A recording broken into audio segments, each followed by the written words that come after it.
Alors, je m'appelle Sylvie Claes,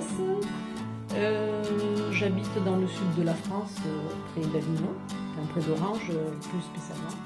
J'ai toujours dessiné, comme tous les enfants le font, à faire des belles cartes postales de Noël, des posters aussi, avec mes frères et sœurs.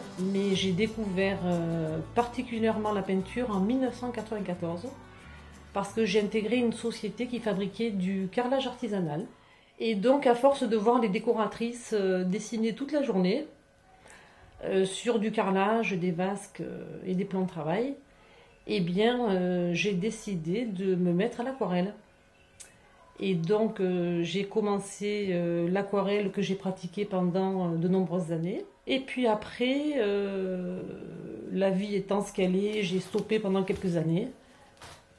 Et je me suis remise à la peinture en 2011 parce qu'une amie voulait que je dessine une fresque murale très grande et je me suis bien rendu compte que les petits tubes à l'aquarelle ne suffiraient pas.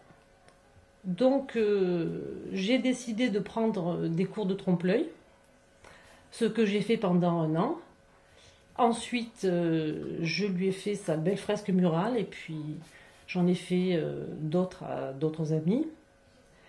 Et cette même amie m'a offert en 2012 une boîte de pastel.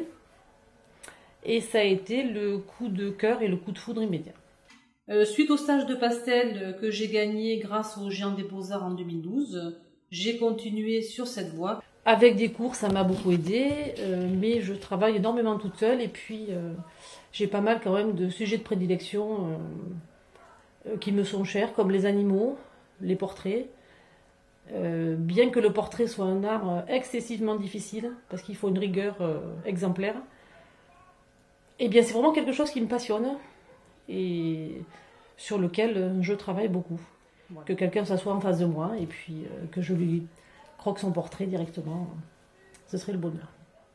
Et puis ce qui est intéressant aussi, ce sont les échanges avec les gens, le regard qu'ils portent sur les tableaux, ce qu'ils en pensent, parce que le regard des gens peut beaucoup nous apporter. Il est aussi critique, mais c'est toujours constructif, c'est jamais gratuit. Mais cette passion-là, elle doit se partager, elle ne peut pas rester dans un atelier. J'ai envie de faire découvrir aux personnes ce que je ressens, ce qui m'émeut, ce qui me fait vibrer aussi, parce qu'il y a des choses... Il y a des choses intenses et qu'on a envie de transcrire sur le papier. J'ai envie de transmettre la beauté de ce qui m'environne, que ce soit des portraits de mes proches, que ce soit comme par exemple les tableaux de Zanzibar, des voyages qu'ont réalisés des amis. Et en fait, mes amis me connaissent bien parce qu'à travers leurs clichés, c'est exactement ce que je recherche, que ce soit le cadrage, la couleur, le contexte. Ils prennent vraiment des photos que j'aurais prises. Forcément, dans toutes ces photos, certaines vont plus m'attirer que d'autres, comme le portrait là, de Zanzibar, le monsieur qui avait les mains sur la poutre en hauteur, et la gentillesse dans son regard, j'ai trouvé ça magique. Et quand j'ai montré le tableau à la personne qui a pris la photo, elle m'a dit c'est tout à fait ce qu'on a vu in situ. Donc c'est cette émotion voilà, que j'essaie de faire passer. Et puis aussi le partage du pastel et que le plus de personnes possible essaient parce que c'est magique. Vraiment.